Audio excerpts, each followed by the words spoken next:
श्री ललिता अष्टोत्तरशतनामावलिः। ॐ ऐं ह्रीं श्रीं रजताचलशृङ्गाग्रमध्यस्थायै नमः। ॐ ऐं ह्रीं श्रीं हिमाचलमहावंशपावनायै नमः। ॐ ऐं ह्रीं श्रीं शङ्करार्धाङ्गसौन्दर्यशरीरायै नमः। ॐ ऐं ह्रीं श्रीं लसन्मरकतस्वच्छविग्रहायै नमः। ॐ ऐं ह्रीं श्रीं महातिशयसौन्दर्यलावण्यायै नमः। ॐ ऐं ह्रीं श्रीं शशाङ्कशेखरप्राणवल्लभायै नमः। ॐ ऐं ह्रीं श्रीं सदा पञ्चदशात्मैक्यस्वरूपायै नमः। ॐ ऐं ह्रीं श्रीं वज्रमाणिक्यकटककिरीटायै नमः।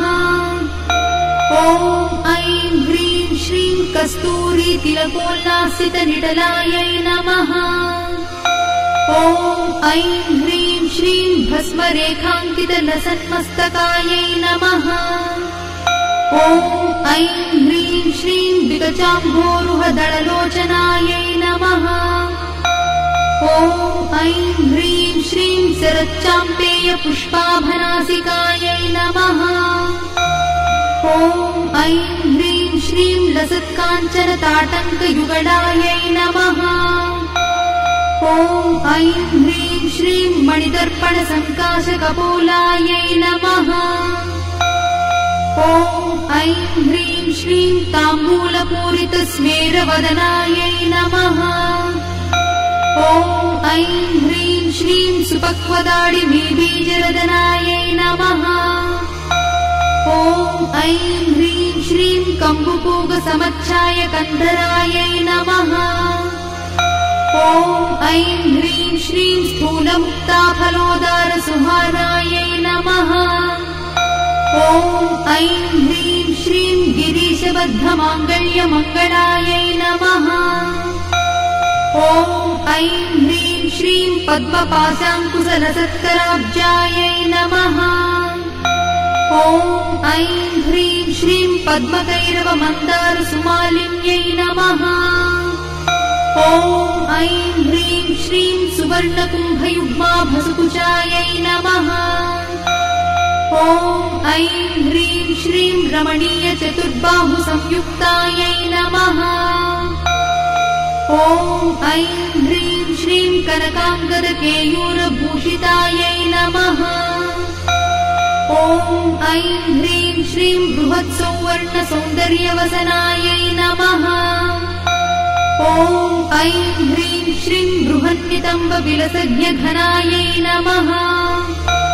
ॐ ऐं ह्रीं श्रीं सौभाग्यजातशृङ्गारमध्यमायै नमः। ॐ ऐं ह्रीं श्रीं दिव्यभूषणसन्दोहराजितायै नमः। ॐ ऐं ह्रीं श्रीं पारिजातगुणाधिक्यपदाब्जायै नमः। ॐ ऐं ह्रीं श्रीं सुपद्मरागसङ्काशचरणायै नमः। ॐ ऐं ह्रीं श्रीं कामकोटिमहापद्मपीठस्थायै नमः। ॐ ऐं ह्रीं श्रीं श्रीकण्ठनेत्रकुमुदचन्द्रिकायै नमः। ॐ ऐं ह्रीं श्रीं सचामररमावाणीवीजितायै नमः। ॐ ऐं ह्रीं श्रीं भक्तरक्षणदाक्षिण्यकटाक्षायै नमः। ॐ ऐं ह्रीं श्रीं भूतेशालिङ्गनोद्भूतपुलकाङ्ग्यै नमः। ॐ ऐं ह्रीं श्रीं अनङ्गजनकापाङ्गवीक्षणायै नमः। ॐ ऐं ह्रीं श्रीं ब्रह्मोपेन्द्रशिरोरत्नरञ्जितायै नमः। ॐ ऐं ह्रीं श्रीं शचीमुख्यामरवधूसेवितायै नमः। ॐ ऐं ह्रीं श्रीं लीलाकल्पितब्रह्माण्डमण्डलायै नमः। ॐ ऐं ह्रीं श्रीं अमृतादिमहाशक्तिसंवृतायै नमः। ॐ ऐं ह्रीं श्रीं एकातपत्रसाम्राज्यदायिकायै नमः। ॐ ऐं ह्रीं श्रीं सनकादिसमाराध्यपादुकायै नमः। ॐ ऐं ह्रीं श्रीं देवर्षिभिस्तूयमानवैभवायै नमः। ॐ ऐं ह्रीं श्रीं कलशोद्भवदुर्वासपूजितायै नमः। ॐ ऐं ह्रीं श्रीं मत्तेभवक्त्रषड्वक्त्रवत्सलायै नमः। ॐ ऐं ह्रीं श्रीं चक्रराजमहामन्त्रमध्यवर्त्यै नमः। ॐ ऐं ह्रीं श्रीं चिदग्निकुण्डसम्भूतायै नमः। ॐ ऐं ह्रीं श्रीं शशाङ्कखण्डसंयुक्तमकुटायै नमः। ॐ ऐं ह्रीं श्रीं मत्तहंसवधूमन्दगमनायै नमः। ॐ ऐं ह्रीं श्रीं मन्दारुजनसन्दोहवन्दितायै नमः। ॐ ऐं ह्रीं श्रीं अन्तर्मुखजनानन्दसंयुक्तायै नमः। ॐ ऐं ह्रीं श्रीं पतिव्रताङ्गनाभीष्टफलदायै नमः। ॐ ऐं ह्रीं श्रीं अव्याजकरुणापूरपूरितायै नमः। ॐ ऐं ह्रीं श्रीं नितान्तसच्चिदानन्दसंयुक्तायै नमः। ॐ ऐं ह्रीं श्रीं सहस्रसूर्यसंयुक्तप्रकाशायै नमः। ॐ ऐं ह्रीं श्रीं रत्नचिन्तामणिगृहमध्यस्थायै नमः। ॐ ऐं ह्रीं श्रीं हानिवृद्धिगुणाधिक्यरहितायै नमः। ॐ ऐं ह्रीं श्रीं महापद्माटवी मध्यभागस्थायै नमः। ॐ ऐं ह्रीं श्रीं जाग्रत्स्वप्नसुषुप्तीनां साक्षिभूत्यै नमः। ॐ ऐं ह्रीं श्रीं महापापौघपापानां विनाशिन्यै नमः। ॐ ऐं ह्रीं श्रीं दुष्टभीतिमहाभीतिभञ्जनायै नमः। ॐ ऐं ह्रीं श्रीं समस्तदेवदनुजप्रेरकायै नमः।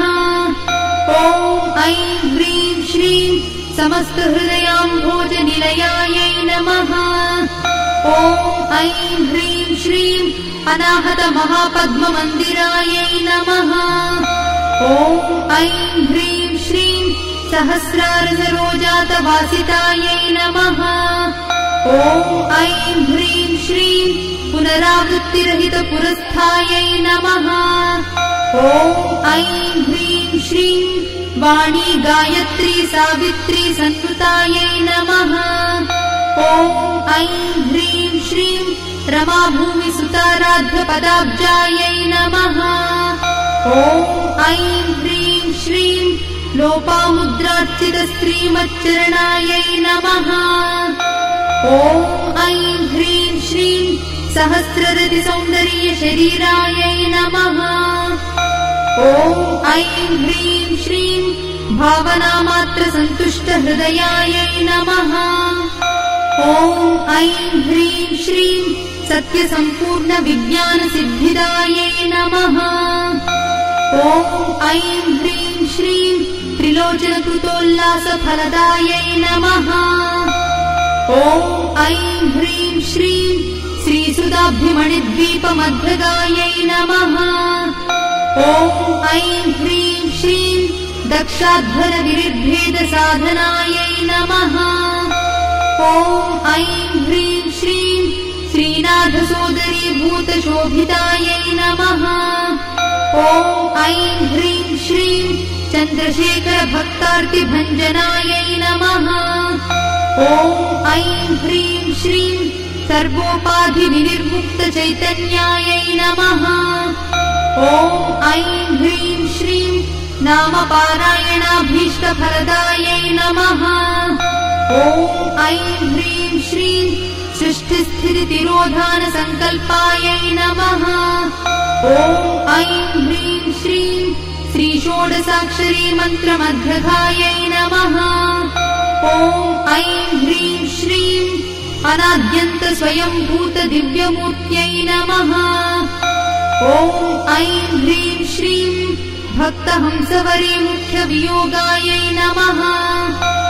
ॐ ऐं ह्रीं श्रीं मातृमण्डलसंयुक्तललितायै नमः। ॐ ऐं ह्रीं श्रीं भण्डदैत्यमहासत्त्वनाशनायै नमः। ॐ ऐं ह्रीं श्रीं क्रूरभण्डशिरच्छेदनिपुणायै नमः। ॐ ऐं ह्रीं श्रीं धात्रच्युतसुराधीशसुखदायै नमः। ॐ ऐं ह्रीं श्रीं चण्डमुण्डनिशुम्भादिखण्डनायै नमः।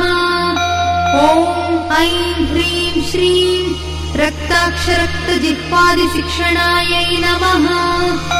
ॐ ऐं ह्रीं श्रीं महिषासुरदौर्वीर्यनिग्रहायै नमः। ॐ ऐं ह्रीं श्रीं अभ्रकेशमहोत्साहकारणायै नमः। ॐ ऐं ह्रीं श्रीं महेशयुक्तनटनतत्परायै नमः। ॐ ऐं ह्रीं श्रीं निजभद्रमुखाम्बोजचिन्तनायै नमः। ॐ ऐं ह्रीं श्रीं वृषभध्वजविज्ञानभावनायै नमः।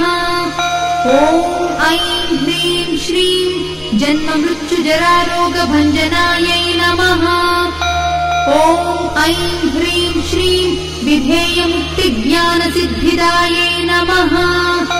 ॐ ऐं ह्रीं श्रीं कामक्रोधादिषड्वर्गनाशनायै नमः। ॐ ऐं ह्रीं श्रीं राजराजार्चितपदसरोजायै नमः। ॐ ऐं ह्रीं श्रीं सर्ववेदान्तसंसिद्धसुतत्वायै नमः। ॐ ऐं ह्रीं श्रीं वीरभक्तविज्ञाननिधानायै नमः। ॐ ऐं ह्रीं श्रीं अशेषदुष्टदनुजसूदनायै नमः।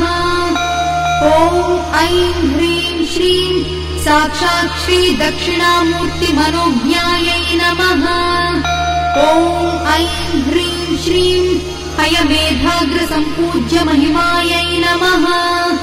ॐ ऐं ह्रीं श्रीं दक्षप्रजापतिसुतावेशाढ्यायै नमः। ॐ ऐं ह्रीं श्रीं सुमपाणीक्षुकोदण्डमण्डितायै नमः। ॐ ऐं ह्रीं श्रीं नित्ययौवनमाङ्गल्यमङ्गलायै नमः। ॐ ऐं ह्रीं श्रीं महादेवसमायुक्तशरीरायै नमः। ॐ ऐं ह्रीं श्रीं महादेवरत्योत्सुकमहादेव्यै नमः। श्रीललिता अष्टोत्तरशतनामावळि समाप्तः।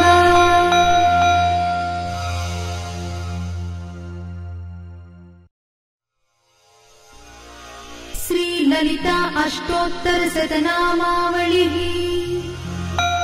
ॐ ऐं ह्रीं श्रीं रजताचलशृङ्गाग्रमध्यस्थायै नमः। ॐ ऐं ह्रीं श्रीं